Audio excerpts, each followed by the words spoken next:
Hey everyone, and welcome to this explainer. Today, we're going to map out the worldview, the logic, and the thematic escalation from a recent, highly polarized Blaze TV conversation between commentators Glenn Beck and Gavin McInnes. Now, understanding this specific rhetoric gives us a really crucial window into the broader, deeper fractures we're seeing in today's political landscape. Just to be clear up front, our goal here isn't to take a side. We're just going to meticulously deconstruct the source material. We want to see exactly how these speakers frame the current political climate, how they diagnose the country's problems, and crucially, what extreme solutions they're actually putting on the table. Okay, so here's our roadmap for today. We'll hit the rise of alternative media, move right into their take on blue cities and crime, explore their idea for a national divorce, look at a surprising internal critique on anti-Semitism, and finally, unpack their views on rhetoric and political violence. All right, let's jump straight into Section 1, the rise of alternative media, moving from personal grievance to a public platform. The conversation really starts at the intersection of media and personal exile. They focus a lot on cancel culture, and the guest outlines his own very personal experience with this system. He details this whole cascade of institutional rejections, being fired from every job, literally getting debanked, and even being put on a no-fly list. But rather than seeing this as the end of the road, he frames this total exile as the ultimate motivation to build his own independent platform, Censored.tv. It's pitched as a story of being pushed completely out of the mainstream and having to build a parallel media ecosystem from scratch. To them, alternative media isn't just a smart business move. It's an absolute survival mechanism against being totally erased. And this perfectly illustrates their specific view of American exceptionalism. They argue that American resilience means that, hey, if you put in the elbow grease and work hard, America still gives you an avenue to rebuild yourself. Now contrast that with how they view Canada and Europe. They actually describe these other Western nations as having gone completely insane, suggesting their entire political platforms are just bizarrely captive to hating Donald Trump. So to them, America's still this chaotic but functional frontier for the exile. Moving on to Section 2, Blue Cities and Crime, and what they see as a total urban collapse. So from the media landscape, they pivot to a really severe critique of major American cities. And they don't just see these urban centers as struggling, they see them as completely, maybe even irreversibly, lost. Get this, instead of fighting for these areas, they propose a complete concession. This quote right here represents a massive shift in how they view political territory. They're arguing that conservatives should just stop fighting for these metropolitan areas entirely. They literally propose conceding cities like New York, Baltimore, Chicago, and LA to what they refer to as radical left murderers. They view these cities as a total write-off so they can consolidate and, in their words, take back the rest of the country. To back up this claim of institutional decay, they point to a very specific metric: the police force. Look at the contrast they draw with the NYPD of the Giuliani era. They describe that era as having a $15,000 starting salary where officers practically had to live with their parents, but they shared a unified, strict set of values. Now, contrast that with how they view things today. They claim today's starting salaries are way up, between $60,000 and $70,000, but they note a mass exodus of the top brass and a demographic shift toward new minority recruits. They frame these shifting demographics and financial changes not as progress, but as glaring proof of a foundational breakdown in law enforcement values. They actually map out the specific, direct pipeline to explain the urban collapse. Step 1. Anti-cop rhetoric. They cite police dispatchers publicly supporting Black Lives Matter and make claims about gang members infiltrating police departments. Step 2. They say this rhetoric inevitably causes a total loss of law and order. And Step 3. Without that order, property values absolutely plummet, schools fail, and society basically collapses. They even compare the terrifying trajectory of these American cities to Cape Town, South Africa, which deliberately evokes imagery of deep division and complete systemic breakdown. So, faced with this massive structural collapse in their eyes, what kind of radical solutions do they propose for the country? I mean, if major cities are just a lost cause completely overrun by crime, how do they plan to actually govern alongside them? Well, that brings us to Section 3, proposing a national divorce, and what they call starving the skin tap. This is where we get into their extreme concepts for physical and political separation. The host vehemently states he absolutely refuses to fund the infrastructure of places like California and Washington state. And to illustrate this, he uses a really graphic medical metaphor.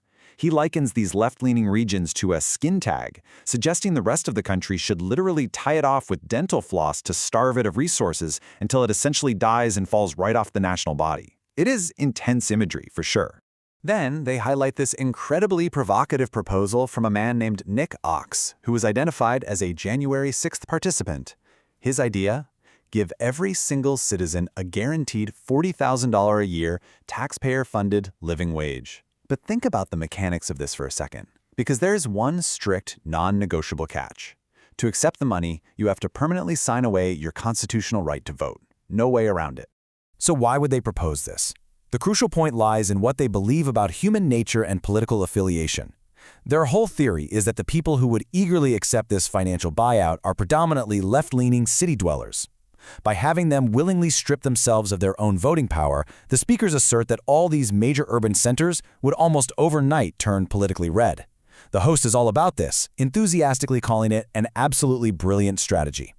It's an entire strategy built on the belief that progressive ideology is, at its core, driven by financial dependence. Next up is Section 4, the anti-Semitism problem. And here, the conversation takes a really sharp, unexpected pivot inward. The speakers actually turn their critical lens away from the left for a moment to address a deep-seated issue they're observing inside their own right-wing circles. They express genuine shock and dismay that anti-Semitic rhetoric is no longer just a fringe thing. This is a pretty profound internal critique. They describe encountering this rhetoric constantly, even among their own friends and in private group chats. They specifically call this phenomenon Scientology-like. They compare it to this irrational, inescapable cult where literally every single geopolitical or cultural issue obsessively gets funneled right back to Jewish people in Israel.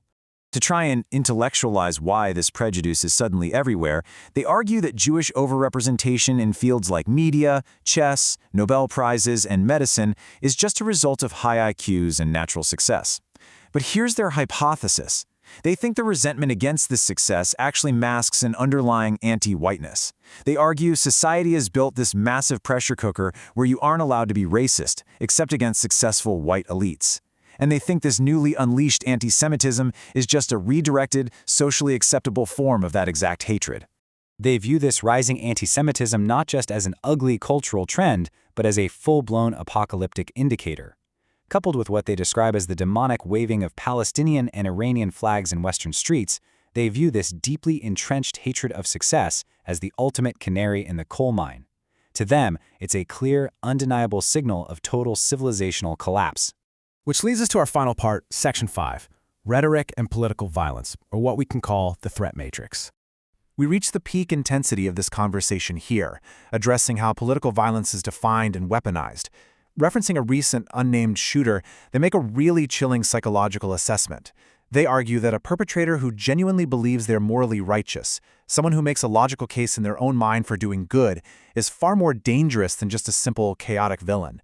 It's the society washing over people, convincing them of radical ideas day after day, that creates this terrifying kind of zealot. They characterize this specific, self-righteous mindset as being literally scarier than evil. Now here is where they draw a very strict, uncompromising line in the sand regarding political violence. They vehemently disavow right-wing extremism, claiming that individuals who commit racist or National Socialist violence are utterly disconnected from mainstream conservatism, basically saying, we don't know these people, and they aren't part of our culture. But conversely, they claim that left-wing violent actors are directly reflecting and are fully embraced by mainstream progressive culture and media. To support this, they point to some very specific examples. They argue that left-wing shooters write manifestos that read exactly like mainstream NPR podcasts. They cite progressive commentators like Hassan Piker, who they claim called for blood in the streets, as evidence of a coordinated effort. Their whole theory suggests a deliberate, two-tiered system. Instigators normalize highly inflammatory accusations, like calling opponents transphobes or pedophile rapists, specifically to intentionally incite lunatics to commit violence. In this framework, the rhetoric itself is a weapon that lets the instigators keep their own hands entirely clean without leaving any direct paper trail. So that brings us to the end of our analysis, and it leaves us with a really profound question to think about. When influential commentators normalize conceding major cities, when they propose literally buying out citizens' voting rights, and when they frame opposing political rhetoric as a direct precursor to systemic violence, what are we really looking at? Are we just witnessing an isolated fringe conversation meant for entertainment? Or are we looking at the foundational architecture, the actual blueprint of a very real, very radical new political movement? It's definitely something to think about. Thanks for joining me on this explainer.